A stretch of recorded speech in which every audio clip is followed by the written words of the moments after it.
ये कहानी है ताकत, सियासत और बदलती दुनिया की, जहाँ हर नाम अपने अंदर एक तूफ़ान छुपाए हुए हैं। इमरान खान, लबनान, इस्लामाबाद, दमिश्क और फ़लस्तीन, ये सब नाम नहीं, ये है आज की दुनिया की सबसे बड़ी हकीकतें। और मैं हूँ अनस अहमद ज़ई, आप देख रहे हैं सच की आवाज़। बिस्मिल्लाहिर्रहमानिर्रहीम। अस्सलामु अलैकुम नाज़रीन। नाज़रीन, कभी कभी इंसान को ऐसा दुश्मन मिल जाता है जो कि दुश्मन कम और तबाही ज्यादा होता है। ऐसा दुश्मन जो सिर्फ आपको गिराना नहीं चाहता, बल्कि आपके नाम, इज्जत, शोहरत और पूरी जिंदगी को दागदार करने पर उतर आता है। और फिर अचानक एक औरत अदालत के बाहर खड़ी होकर चीखती है,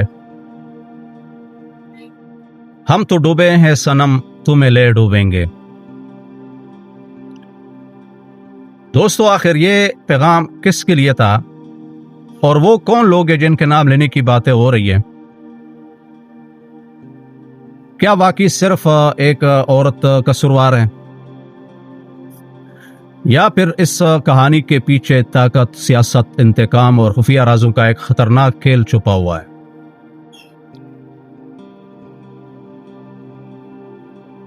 तो दोस्तों, आज की वीडियो में हम बात करेंगे अनमोल पिंकी केस की, और वो बयानात जिन्होंने अदालतों, मीडिया और सोशल मीडिया में हलचल मचा दी, और वो इल्जामात जो पुलिस पर लगाए गए, और वो इशारे जिन्होंने बड़े बड़े लोगों को बेचैन कर दिया। तो दोस्तों, आखिर ये सनम कौन है और पिंकी आखिर किसको साथ लेकर डूबने की बात कर रही है? दोस्तों, अब हम बात करेंगे सबसे पहले पिंकी की गिरफ्तारी कैसे हुई। दोस्तों, अनमोल पिंकी की गिरफ्तारी ने सोशल मीडिया पर एक हलचल मचा दी है। पुलिस का दावा है कि पिंकी एक बड़े मंशियात नेटवर्क से जुड़ी हुई थी, जबकि पिंकी कहती है कि उससे पहले ही खुफिया तौर पर हिरासत में लिया जा चुका था। तो दोस्तों, असल सवाल यह है कि आखिर सच कौन बोल रहा है, पुलिस या पिंकी?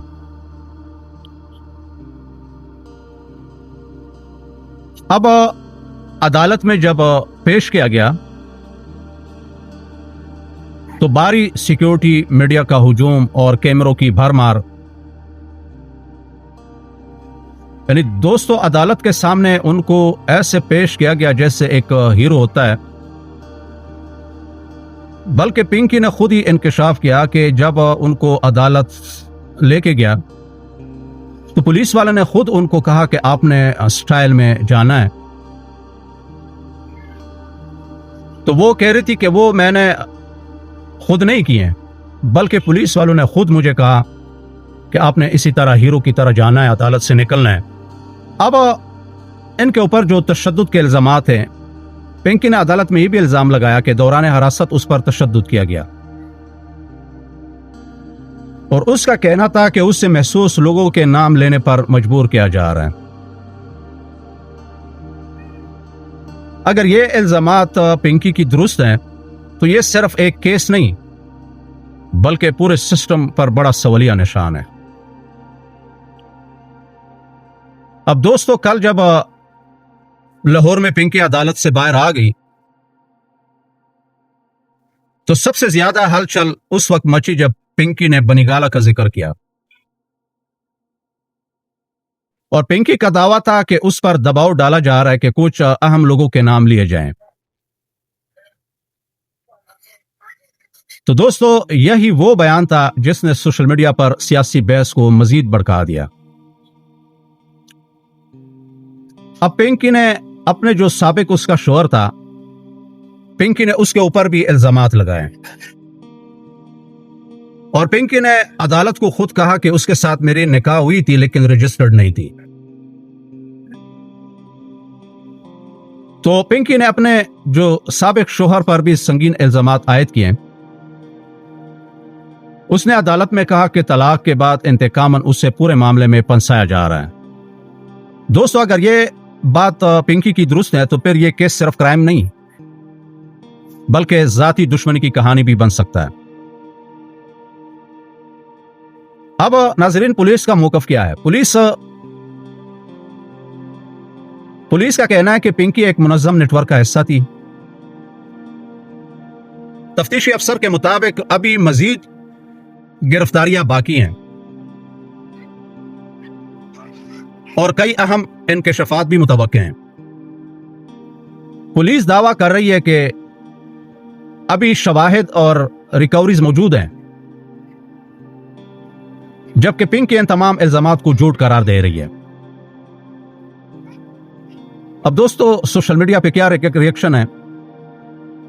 सोशल मीडिया पे पिंकी के हवाले से क्या रिएक्शन है, अभी इसको भी हम बताएंगे। सोशल मीडिया पर इस केस ने तूफान खड़ा कर दिया है। कुछ लोग पिंकी को मजलूम करार दे रही है, जबकि कुछ लोग उसे एक खतरनाक नेटवर्क का हिस्सा कह रहे हैं। और हर तरफ सवालात है, हर तरफ बहस। और दोस्तों, सच अब भी धुंध में छुपा हुआ है। अब दोस्तों, हम आते हैं पिंकी के इस जुमले के ऊपर कि हम तो डूबे हैं सनम का सियासी मतलब क्या है। पिंकी का जुमला हम तो डूबे हैं सनम तुम्हें ले डूबेंगे, अब वो सियासी अलामत बनता जा रहा है।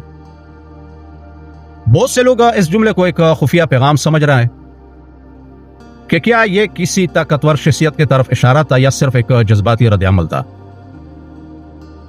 और यही सवाल अब पूरी सोशल मीडिया पर गर्दिश कर रहा है। तो दोस्तों, ये थी अनमोल पिंकी केस की वो कहानी जिसने अदालतों, मीडिया और सोशल मीडिया सबको हिलाकर रख दिया है। जिसने एक तरफ पुलिस के दावे हैं, दूसरी तरफ पिंकी के इल्जामात हैं और दरमियान में खड़े हैं वो सवालात जिनका जवाब शायद अभी तक किसी के पास नहीं है। तो दोस्तों, आखिर सच क्या है और कौन किसको बचा रहा है और कौन किसको इस्तेमाल कर रहा है, यह फैसला तो अदालत ने करना है। लेकिन एक बात जरूरी है कि पाकिस्तान में जब भी कोई बड़ा केस सामने आता है तो इसके पीछे सिर्फ एक कहानी नहीं होती, बल्कि कई चेहरे, कई राज और कई ताकतें छुपी होती हैं। तो दोस्तों, आप लोगों का इस पूरे मामले पर क्या मौक़िफ़ है? कमेंट सेक्शन में जरूर अपने राय दीजिएगा और चैनल को जरूर सब्सक्राइब करें। मिलते हैं अगले व्लॉग में एक नई वीडियो के साथ। अल्लाह हाफिज।